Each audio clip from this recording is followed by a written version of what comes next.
வருமானத்திற்கு அதிகமாக சொத்து சேர்த்த வழக்கில் முன்னாள் அமைச்சர் சி விஜயபாஸ்கர் மற்றும் அவரது மனைவி ரம்யா சொத்துக்கள் வாங்கியதாக வழக்கு தொடரப்பட்டுள்ள நிலையில் தற்பொழுது விஜயபாஸ்கர் நீதிமன்றத்தில் ஆஜர்படுத்தப்பட்டுள்ளார். தற்போதைய செய்தியாக பார்த்துக் கொண்டிருக்கிறோம்.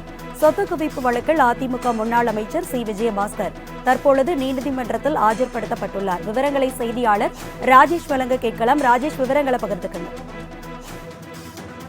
தமிழக சுகாதாரத்துறை அமைச்சராக இருந்தவர் டாக்டர் சி விஜயபாஸ்கர். இவர் கடந்த 2011ஆம் ஆண்டு அப்பொழுது அதிமுக ஆட்சியில் வருமானத்திற்கு அதிகமாக 36 கோடி ரூபாய் சொத்து சேர்த்ததாக கூறி புதுக்கோட்டை லஞ்ச ஒழிப்பு போலீசார் நீதிமன்றத்தில் வழக்கு பதிவு செய்து நீதிமன்றத்தில் அதன் அறிக்கையை செலுத்தினார்கள். இதனையடுத்து கிட்டத்தட்ட இதுவரை 15 தடவை அவருக்கு வாய்தாக்கள் வழங்கப்பட்டு ஒவ்வொரு வாய்தாவிலும் அவருக்கு விசாரணை செய்யப்பட்டிருந்தது. இந்நிலையில் இன்று அவர் ஆஜராக வேண்டும் என நீதிமன்ற நீதிபதி தெரிவித்திருந்தார்.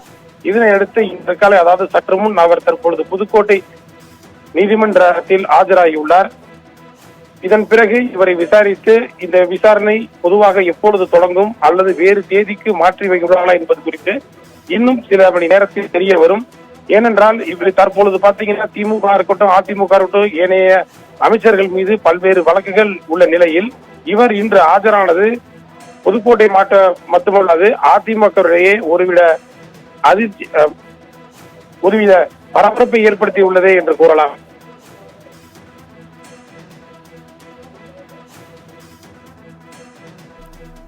விவரங்களுக்கு நன்றி ராஜேஷ்.